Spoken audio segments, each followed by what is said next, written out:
Bienvenidos al caso más perturbador de la historia registrada, desde la Pensilvania rural. Antes de comenzar, déjenme un comentario de dónde nos escuchan, y qué hora era cuando escucharon esta historia.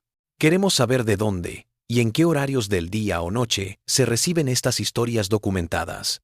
En el otoño de 1961, los habitantes del condado de Clearfield, Pensilvania, comenzaron a hablar de ruidos extraños que provenían de la llamada Casa de Thompson, como la conocían los lugareños. Esta granja aislada, a unas 12 millas al noreste del pueblo de Dubois, en un tramo abandonado de lo que había sido la Ruta 219, había estado vacía durante casi 3 años. La tierra, casi 40 acres de bosques y pastos cubiertos de maleza, había estado en la familia Thompson desde 1923, cuando Cornelius Thompson compró la propiedad con dinero que heredó del negocio maderero de su padre. Lo que hacía que los informes fueran más inquietante era su coherencia. Noche tras noche, quienes transitaban por la casa en dirección, y desde el pueblo vecino de Sandy, contaban haber visto luces desplazándose tras las ventanas de la casa supuestamente deshabitada. No era la luz constante de las bombillas ni el parpadeo de las velas.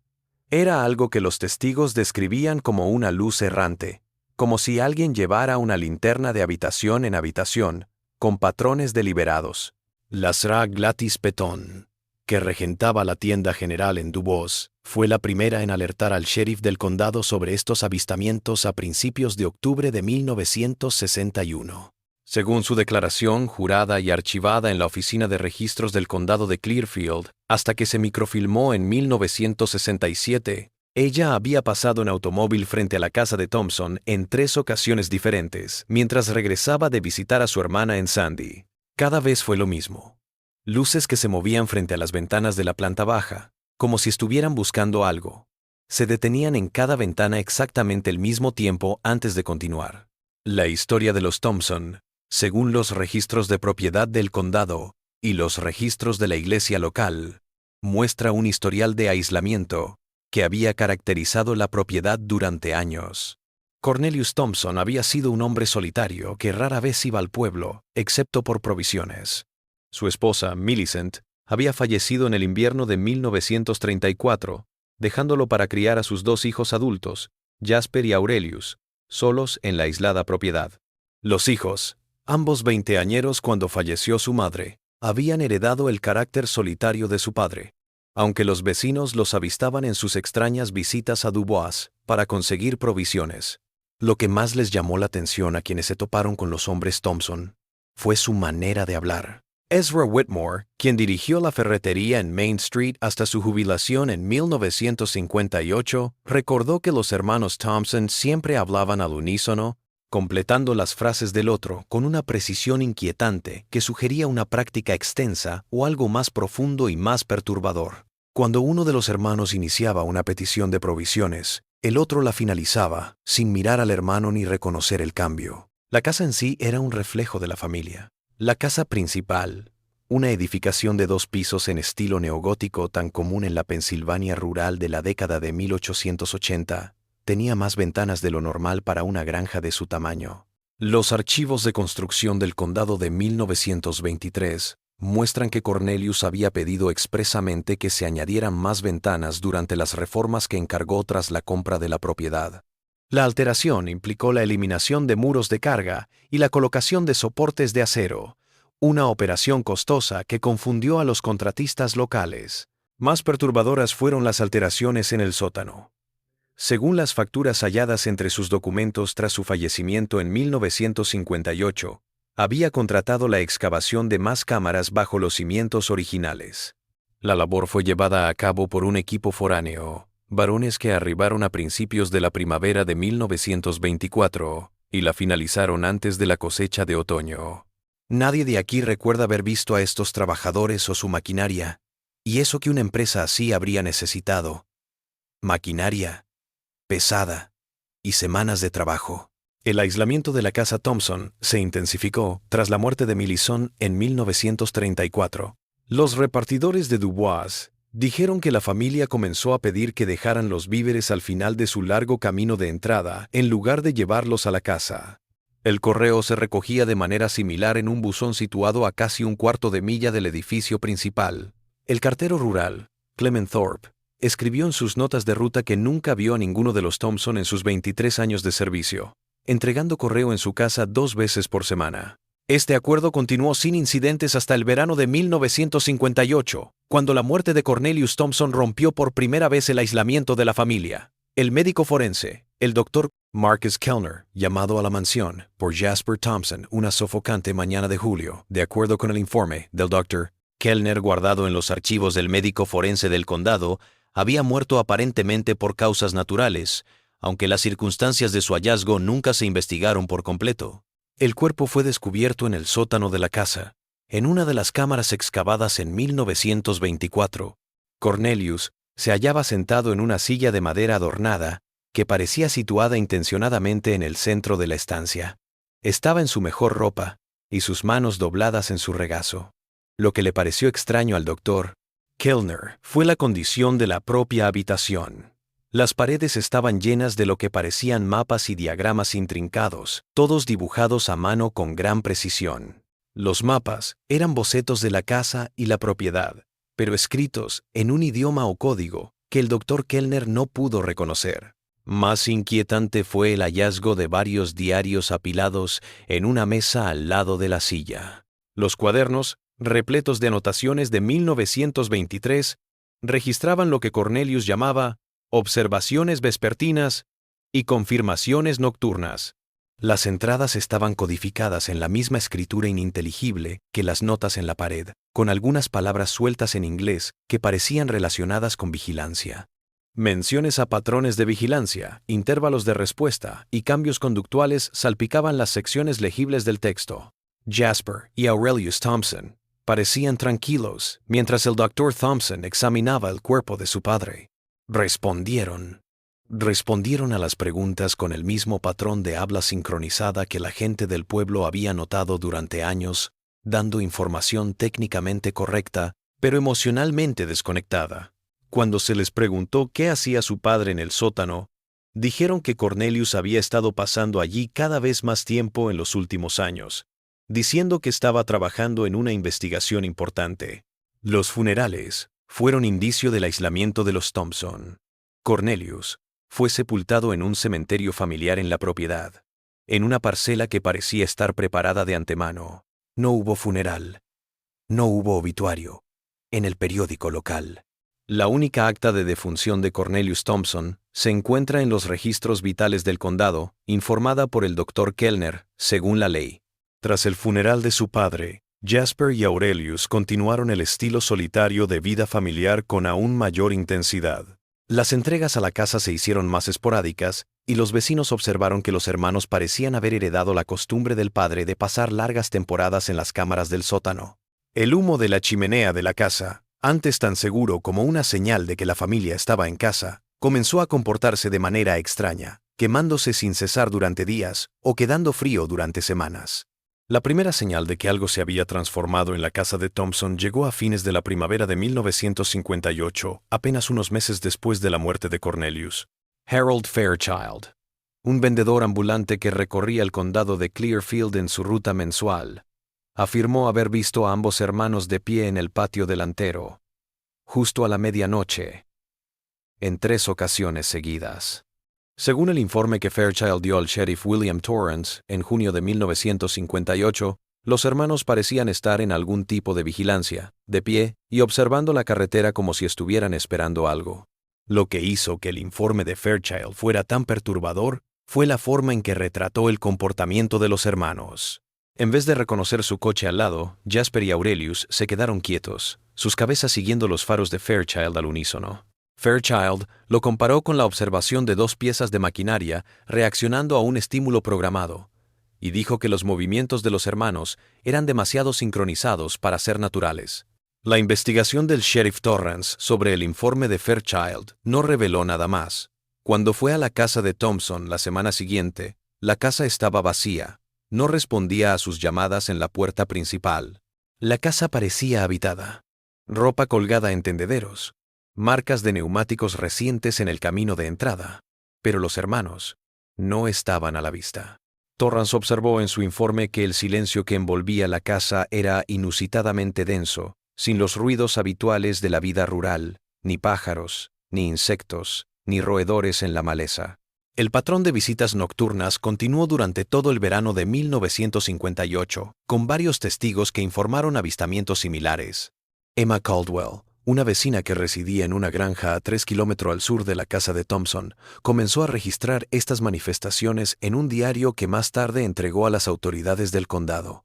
Sus entradas, escritas con una caligrafía pulcra de ex maestra de escuela, narraban noches en vela en su ventana para espiar la casa de los Thompson. Según el diario de Caldwell, los hermanos continuaron su vigilia de medianoche como un reloj. Todas las noches, a las 11:58 p.m., se encendían las luces en las ventanas de la planta baja de la casa. A medianoche, Jasper y Aurelius salían por la puerta principal y se colocaban en el patio. Se quedaban quietos durante exactamente 17 minutos y volvían a casa. Las luces se apagaban a las 12:20 a.m. y la casa permanecía oscura hasta la noche siguiente. Lo que más le preocupaba a Caldwell era la conciencia de los hermanos de estar siendo observados. En más de una ocasión, observó que uno o ambos volvían su mirada hacia su casa mientras velaba, directamente hacia su ventana, a pesar de la distancia y la oscuridad, que deberían haberla mantenido oculta. Estos momentos de fingido reconocimiento duraban 30 segundos antes de que los hermanos volvieran a mirar la carretera. El otoño de 1958 trajo un aumento de la actividad fantasmal en la casa de Thompson. Los vecinos de Sandy comenzaron a decir que se oía maquinaria pesada en la propiedad por la noche, pero no se veía ninguna maquinaria entrando o saliendo. Los ruidos, como de excavación o demolición, se iniciarían sobre las 2 de la madrugada y seguirían hasta el amanecer, cesando de pronto con la primera luz del día. El doctor Kellner, cuya consulta médica abarcaba varias granjas locales, comenzó a escuchar historias de agricultores sobre un comportamiento extraño de los animales que parecía coincidir con las visitas nocturnas a la casa de Thompson. El ganado se movía en la medianoche y no se calmaba hasta bien entrada la mañana. Todos los perros del barrio aullaban a las 2 a.m., la hora en que comenzaban los ruidos mecánicos. Lo más alarmante fueron los informes de abandono de vida silvestre. Ciervos, conejos y otras criaturas pequeñas que solían vagar por la propiedad habían desaparecido de los alrededores de la casa de Thompson. Las cosas alcanzaron un punto de ebullición en diciembre de 1958, cuando las vigilancias nocturnas de Caldwell revelaron un cambio en la rutina de los hermanos. En vez de su vigilia normal de 17 minutos, Jasper y Aurelius comenzaron a alargar sus turnos, quedándose en el patio hasta casi el amanecer.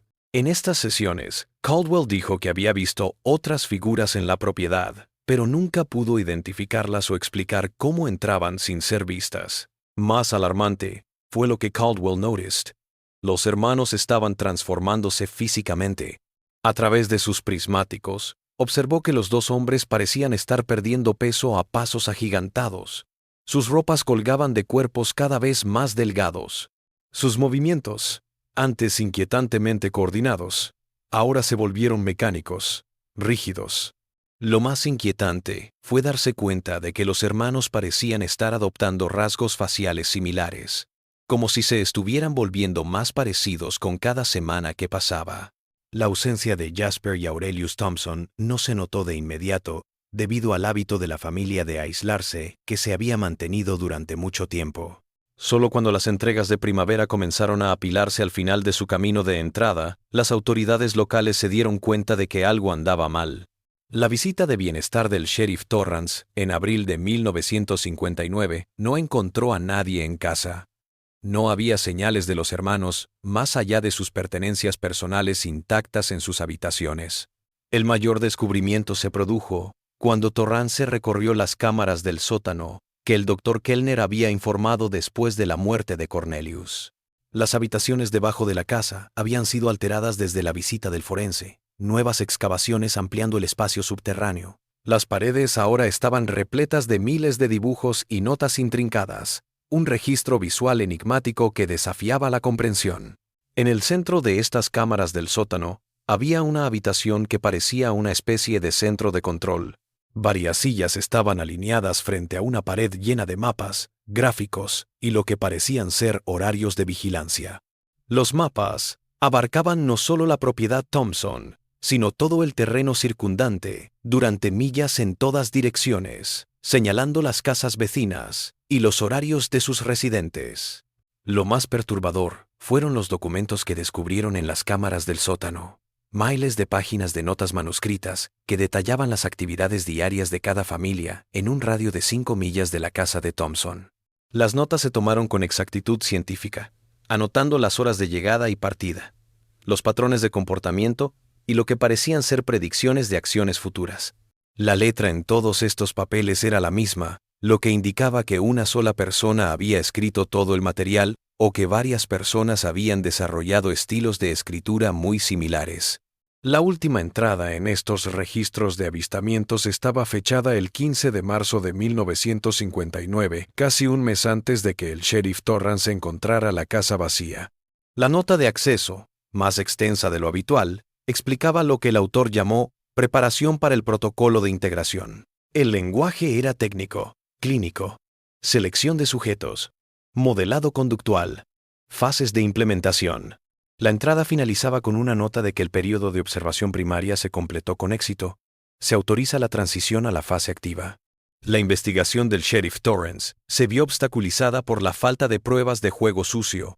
Las cosas de los hermanos estaban intactas en sus habitaciones, ropa, efectos personales. Al parecer, mucho dinero en efectivo. No se encontraron signos de lucha o violencia en ninguna parte de la propiedad.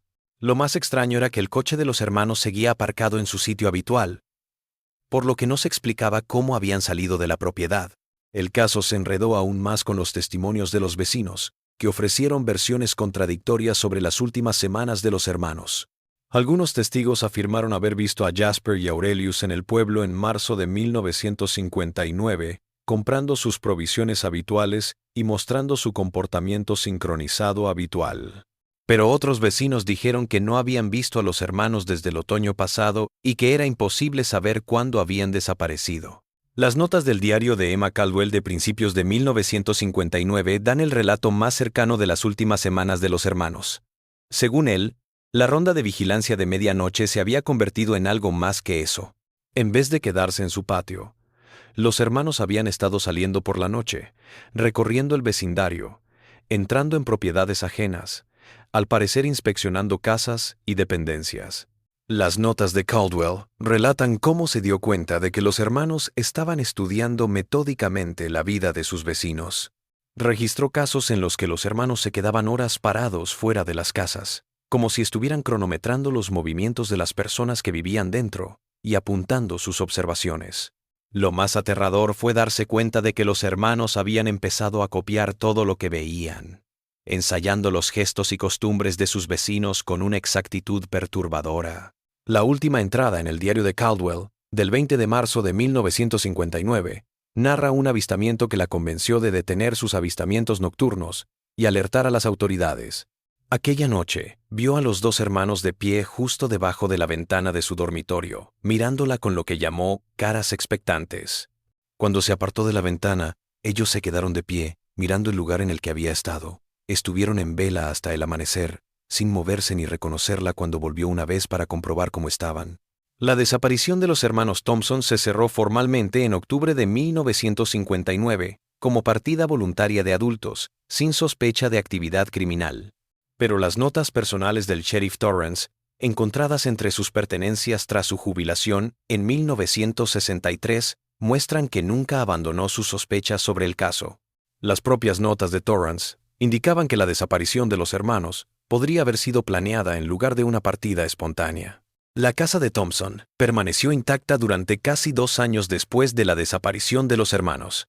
La mansión, sin herederos legítimos y sin deudas hipotecarias ni gravámenes fiscales, quedó atrapada en un limbo legal que imposibilitó su venta o remodelación.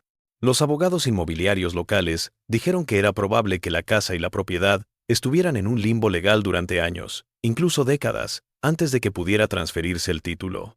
En este tiempo, los informes de actividad extraña en la casa de Thompson se intensificaron. Las luces que se movían a través de las ventanas, Avistadas por primera vez por la señora Petón en octubre de 1961, fueron solo el principio de una serie de avistamientos cada vez más perturbadores que continuarían durante años. Pero a diferencia de la vigilancia estructurada de los hermanos Thompson, estas nuevas acciones parecían erráticas, sin objetivo, como si alguien que no conociera la casa estuviera explorando sus habitaciones y corredores. El vendedor ambulante Harold Fairchild, quien había informado por primera vez sobre las vigilias nocturnas de los hermanos, comenzó a registrar los nuevos fenómenos en sus viajes mensuales por la región. Según sus notas detalladas entregadas a las autoridades del condado en noviembre de 1961, las luces no parecían seguir ningún patrón. A veces corrían de una habitación a otra, a veces se quedaban quietas durante horas. Lo más extraño fue que las luces a veces aparecían en habitaciones que no tenían ventanas hacia la carretera, como si la luz atravesara las paredes interiores, o como si se hubieran abierto ventanas adicionales. El misterio se intensificó cuando varios testigos afirmaron haber presenciado figuras vagando por la propiedad durante el día. A diferencia de los hermanos, que eran identificables a la legua, estas figuras parecían borrosas e inidentificables. Los testigos dijeron que al mirar directamente a estas formas se les hacía un efecto extraño en la vista. Cuanto más intentaban enfocarse en ver nítidamente, más se desvanecían o se volvían transparentes. El doctor Marcus Kellner, un médico que abordaba científicamente los fenómenos extraños, empezó a investigar por su cuenta los informes. Su forma de trabajo fue ubicándose en distintos puntos de la propiedad Thompson y haciendo observaciones sistemáticas en diferentes horas del día y condiciones climáticas. Sus descubrimientos, documentados en un diario personal que luego donó a la Sociedad Histórica del Condado, revelaron patrones que desafiaban toda explicación lógica. Según lo que vio Kellner, las figuras que rondaban la casa de Thompson parecían estar haciendo cosas humanas normales, pero con pequeñas diferencias que lo hacían inquietante. Parecían estar trabajando en el patio, pero al mirarlos de cerca, solo estaban haciendo gestos sin lograr nada. Se movían por caminos, pero sus movimientos eran demasiado uniformes, demasiado mecánicos. Lo más inquietante fue que Kellner notó que estas figuras parecían estar representando el comportamiento humano en lugar de vivirlo realmente. El invierno de 1961 hasta 1962 trajo un aumento en la actividad extraña en la casa de Thompson, que llamó la atención de investigadores de fuera del condado de Clearfield. La doctora Elena Voss, una psicóloga de la Universidad de Pensilvania, experta en comportamiento grupal y dinámica social, se enteró del caso por la correspondencia del Dr. Garzón con colegas académicos. La primera consulta con la doctora. Su visita a la zona en enero de 1962 iba a ser una corta misión de recogida de información, pero lo que vio la convenció de montar un estudio más completo. El método de investigación de la doctora Voss involucró el reclutamiento de residentes locales para que actuaran como observadores sistemáticos, proporcionándoles formularios de informe estandarizados y horarios de observación. La idea era hacer un diario detallado de lo que ocurría en la casa de Thompson, que pudiera revisarse en busca de patrones y explicaciones. Los voluntarios, en su mayoría residentes de Dubois y Sandy que habían estado siguiendo el fenómeno de manera informal, dieron la bienvenida a la oportunidad de apoyar una investigación científica. Los datos que la doctora Harville recopiló en su estudio revelaron que las mujeres que habían tenido un embarazo reciente tenían un riesgo 3.5 veces mayor de desarrollar hipertensión en comparación con las mujeres que no habían estado embarazadas. Recientemente, Voss descubrieron patrones preocupantes que habían escapado a la observación casual. Las figuras que habitaban la casa de Thompson parecían participar en una forma elaborada de mimetismo conductual, imitando no solo las acciones humanas, sino estudiándolas y mejorándolas con la práctica. Varias figuras realizaban las mismas acciones una y otra vez, perfeccionando sus movimientos hasta que parecían humanos. Más alarmante fue la evidencia de que estas figuras estaban observando de forma intencionada el comportamiento de los habitantes locales. El equipo de la doctora Voss anotó ejemplos en los que las figuras realizaban acciones que solo harían personas privadas en la región. La manera peculiar en que Emma Caldwell colgaba su ropa, la forma característica de caminar de Harold Fairchild. Incluso la costumbre del doctor el camarero se acomodó las gafas. La exactitud de estas copias solo podría haberse logrado mediante una observación cuidadosa y prolongada.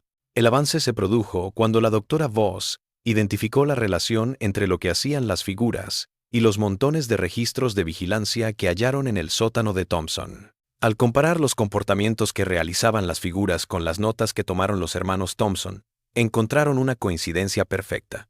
Las formas no estaban simplemente imitando el comportamiento humano al azar, estaban actuando metódicamente a través de los perfiles de comportamiento que Jasper y Aurelius habían catalogado tan diligentemente.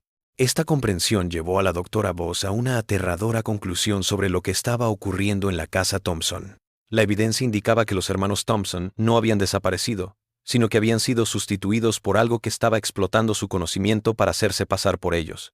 Las grabaciones de vigilancia eran como un libro de texto, que explicaba cómo copiar los gestos y costumbres de los nativos.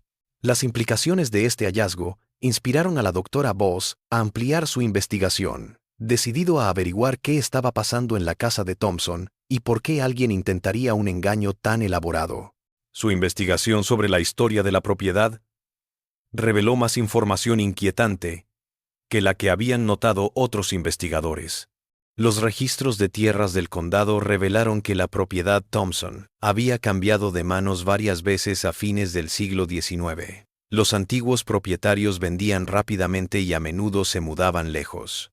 Los registros de la iglesia de la época revelaron otras irregularidades. Se dijo que varias familias que habían residido en la casa se habían ido de repente, a veces en medio de la noche y sin dejar una dirección de reenvío. Los párrocos de la iglesia notaron su inquietud por las escapadas recurrentes, pero nunca se realizó una investigación. El patrón implicaba que lo que había ocurrido en la casa de Thompson en los años 60 tenía siglos de historia. La investigación de la doctora Voss se interrumpió abruptamente en marzo de 1962, cuando ella y su ayudante de investigación, el estudiante de posgrado Robert Chen, desaparecieron durante una sesión nocturna de observación planificada en la casa Thompson. Las condiciones de su desaparición eran extrañamente similares a las de los hermanos Thompson. Sin signos de lucha, pertenencias personales intactas, el coche aparcado en el lugar, la búsqueda de la doctora Voss y su asistente involucraron a la policía estatal y a equipos de búsqueda voluntarios de los condados vecinos. La búsqueda en la casa de Thompson y sus alrededores no encontró rastro de los investigadores desaparecidos, pero sí pruebas de que habían estado allí. Lo más desconcertante fue el hallazgo de las notas de investigación de la doctora Voss. Habían sido catalogadas y archivadas en las cámaras del sótano, como si alguien hubiera examinado y catalogado sus descubrimientos. El sheriff William Torrance, quien había investigado la desaparición inicial de los hermanos Thompson, notó similitudes inquietantes entre los dos casos. Ambos involucraron personas que habían estado investigando o espiando en la casa de Thompson, y ambos terminaron en desapariciones sin signos de lucha. La sospecha de Torrance de que la casa misma podría ser la culpable llevó a sugerir que la casa fuera condenada y derribada. Pero las complicaciones legales de la propiedad bloquearon cualquier medida inmediata. Los funcionarios del condado concluyeron que sin causa probable de actividad delictiva, no tenían autoridad para confiscar ni destruir propiedad privada. La casa permaneció intacta mientras las denuncias de actividad extraña se acumulaban en los archivos del departamento del sheriff. Los días que siguieron a la desaparición de la doctora Voss dejó una huella en la forma en que se manifestaba el fenómeno en la casa de Thompson. Las luces erráticas y las formas vagas que se habían informado anteriormente fueron sustituidas por movimientos más estructurados. Los testigos comenzaron a informar que se veían personas humanas normales moviéndose dentro de la casa, personas que podían verse a través de las ventanas haciendo cosas normales como cocinar, limpiar y leer. Lo que lo hacía perturbador era darse cuenta de que los supuestos habitantes se parecían mucho a personas desaparecidas de la zona. Emma Caldwell, quien había retomado sus vigilias a pesar del peligro, dijo haber visto figuras parecidas a los hermanos Thompson y la doctora Voss, sino a otras personas que habían desaparecido de la zona décadas atrás. Estas siluetas se desplazaban por la casa como si estuvieran en casa, pero sus acciones tenían la misma naturaleza de ensayo que había tenido el fenómeno exterior. Los viajes mensuales de Harold Fairchild por la zona daban la oportunidad de echar un vistazo a los supuestos residentes de la casa de Thompson. Sus notas de 1962 y 1963 narran cómo cada vez se ven más figuras en las ventanas de la casa y cómo éstas se van volviendo más humanas en apariencia. Los primeros avistamientos lo mostraron moviéndose de forma rígida y poco natural, pero los informes posteriores lo mostraron moviéndose de una manera que se volvió cada vez más indistinguible del movimiento humano natural. El avance más escalofriante se produjo a finales de 1963, cuando la gente de Dubois y Sandy comenzó a avistar personas que decían ser miembros de la familia Thompson que regresaban a la zona. Estos avistamientos generalmente tenían lugar en el pueblo, en horario laboral, con las personas entrando a tiendas y servicios locales para hacer mandados. Los tenderos y los prestadores de servicios se dieron cuenta de que estos supuestos familiares Thompson les resultaban familiares, pero no podían recordarlos con exactitud, generando una vaga sensación de reconocimiento sin memoria. Ezra Whitmore, cuya ferretería había abastecido a los Thompson durante años, relató su desconcierto en varios de estos incidentes. Sus primos lejanos de Thompson se acercaban a su tienda con información de arreglos previos e historia familiar, pero algo en ellos se sentía mal. Whitmore dijo que estos intrusos parecían estar interpretando el papel de familiares de los Thompson en lugar de serlo de verdad. Las cosas se complicaron cuando los registros del condado mostraron que varias personas que decían ser herederos de Thompson habían presentado documentos legales declarando la propiedad de la misma. Estos demandantes aportaron historias familiares completas y documentación legal aparentemente auténtica. Pero las investigaciones revelaron inconsistencias que apuntaban a un fraude premeditado. Lo más inquietante fue que algunos de estos denunciantes se parecían mucho a personas que habían desaparecido de la zona años atrás. La última visita del sheriff Torrance a la casa de Thompson, justo antes de su jubilación a finales de 1963, descubrió que las cámaras del sótano habían sido alteradas de nuevo. El observatorio que el Dr. Kellner había aprendido después de la muerte de Cornelius Thompson, que se había ampliado en una madriguera de habitaciones y túneles que se extendía mucho más allá de la estructura original de la casa.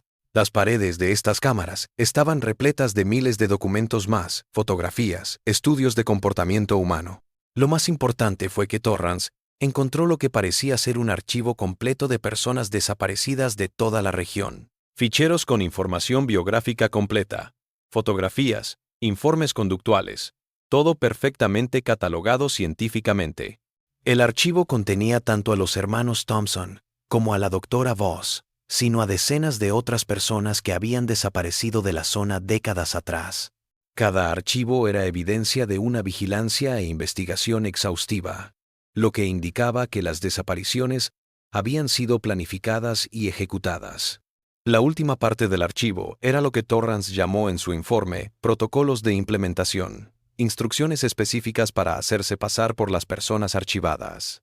Estos manuales daban instrucciones detalladas sobre cómo copiar formas de hablar, comportamientos, historias y relaciones. Los protocolos estaban redactados en términos clínicos, lo que indicaba que la apropiación de identidad se estaba llevando a cabo de manera sistemática, en lugar de ser una suplantación aleatoria. La jubilación del sheriff Torrance, en enero de 1964, cerró la investigación oficial de la casa de Thompson. El nuevo sheriff, James Morrison, heredó un departamento de policía con pocos recursos y problemas más urgentes que resolver en otras partes del condado. La manera en que Morrison abordó el caso Thompson fue archivando la información elemental de los informes y absteniéndose de una investigación, una política que persistió durante años. En este tiempo muerto, el fenómeno en la casa Thompson siguió desarrollándose en formas que indicaban una creciente sofisticación y organización. Aquellos que se hacían pasar por familiares Thompson se integraron mejor en la comunidad, haciendo amigos y conexiones de negocios que poco a poco hicieron que su presencia pareciera ordinaria. Los comerciantes y prestadores de servicios, quienes en un principio se mostraron desconcertados por estos personajes, se fueron familiarizando con ellos. Emma Caldwell, ahora una anciana de 70 años y cada vez más débil, continuó registrando lo que ocurría en la casa de Thompson hasta su muerte en 1965. Sus últimas entradas en el diario, encontradas entre sus pertenencias por familiares, detallan su creciente temor de que las entidades en la casa Thompson hubieran logrado su aparente objetivo de suplantación exitosa. Su última publicación, 2 semanas antes de su fallecimiento, decía que creía que algunas personas en el pueblo no eran quienes afirmaban ser, pero ya no podía identificar quiénes eran residentes reales ¿Y quiénes impostores sofisticados? Con su muerte, se acabó la vigilancia ciudadana organizada de la casa de Thompson, pues nadie más quería o podía hacer el seguimiento que ella había hecho durante casi 7 años. Sin sus papeles, los informes policiales de actividad sospechosa en la propiedad se volvieron esporádicos e inconsistentes. En su mayoría, avistamientos ocasionales de automovilistas y repartidores de paso. Pero la evidencia indica que la actividad en la casa Thompson continuó y probablemente aumentó durante este periodo de vigilancia disminuida. Los registros vitales del condado de mediados de la década de 1960 revelan un flujo inusual de recién llegados que declaraban parientes fallecidos o ausentes como residentes de toda la vida. Estos nuevos habitantes generalmente conocían la historia y las costumbres locales lo suficiente como para integrarse a la comunidad. El doctor Marcus Kellner, un científico que había sido entrenado para mirar el fenómeno Thompson con ojo científico, empezó a registrar lo que él llamó patrones de infiltración social en sus notas de campo en 1965 y 1966. Sus notas indicaban que las técnicas exitosas de suplantación aprendidas en la casa de Thompson se estaban expandiendo, con organizaciones emergiendo en toda la región en lugar de limitarse a la propiedad original. Las notas de Kellner muestran su creciente preocupación de que el fenómeno se había transformado de algo extraño y aislado a algo con ramificaciones para toda la sociedad. Su labor como médico le daba acceso a las familias del lugar y comenzó a percatarse de pequeños cambios en pacientes de toda la vida que parecían indicar que no eran quienes parecían ser. Cambios en el historial clínico, rasgos físicos alterados y patrones de comportamiento distintos lo convencieron de que la sustitución exitosa de identidad se había extendido. La última entrada en las notas del doctor, en Kellner, escrita poco antes de su propia partida repentina de la región a finales de 1966, declara su convicción de que las presencias de la casa Thompson habían tenido pleno éxito en su aparente misión. Su conclusión fue que la población humana original de la zona había sido estudiada, sustituida e integrada por seres cuyos objetivos finales desconocía. La salida de Kellner se atribuyó a la jubilación, pero sus compañeros dijeron que se fue de repente y no dejó una dirección de reenvío. El caso Thompson se cerró en los archivos del condado en 1967, cuando la propiedad finalmente se vendió a nuevos dueños, que derribaron la casa original y construyeron una casa moderna en su lugar. Las cámaras del sótano, que habían sido el epicentro de la actividad, se rellenaron y sellaron, y la nueva construcción borró todo rastro físico del fenómeno anterior. Funcionarios del condado se mostraron complacidos de que la demolición de la casa de Thompson hubiera resuelto las antiguas interrogantes sobre sucesos extraños en la región. Pero los lugareños con buena memoria se dieron cuenta de que la resolución del caso Thompson coincidió con un período de crecimiento demográfico sin precedentes en el condado de Clearfield. Nuevas familias llegaban continuamente, declarando parentesco con antiguos residentes y mostrando un gran conocimiento de las costumbres e historia del lugar. Los nuevos habitantes se adaptaron tan bien que parecían encajar perfectamente, y no había nada inusual en ellos, lo que dio la impresión de que la zona estaba en desarrollo. La integración fue tan exitosa que a finales de la década de 1960, casi nadie recordaba ni hablaba de los sucesos extraños que habían girado en torno a la casa de Thompson. Los archivos oficiales que registraban décadas de sucesos extraños fueron archivados y posteriormente extraviados en una reorganización de los archivos del condado. Las notas de Emma Caldwell, el Dr. Kellner y otros testigos se dispersaron entre colecciones privadas o se perdieron en el olvido a medida que se olvidaba el valor de los papeles. Hoy en día, el lugar de la casa de Thompson está señalado por una pequeña placa histórica que reconoce la importancia de la propiedad en los primeros días del condado. En la placa no se hace referencia a los sucesos extraños que se vivieron allí, ni a las desapariciones y sucesos inexplicables que mantuvieron en vilo a la región durante casi una década. Los que lo visitan se topan con un apacible barrio residencial y sus vecinos, conocedores de la historia y costumbres del lugar. Los pocos investigadores que han tratado de esclarecer el caso Thompson en los años recientes han encontrado que los archivos policiales están incompletos, el testimonio de los testigos no está disponible y la evidencia física fue destruida por la remodelación del inmueble.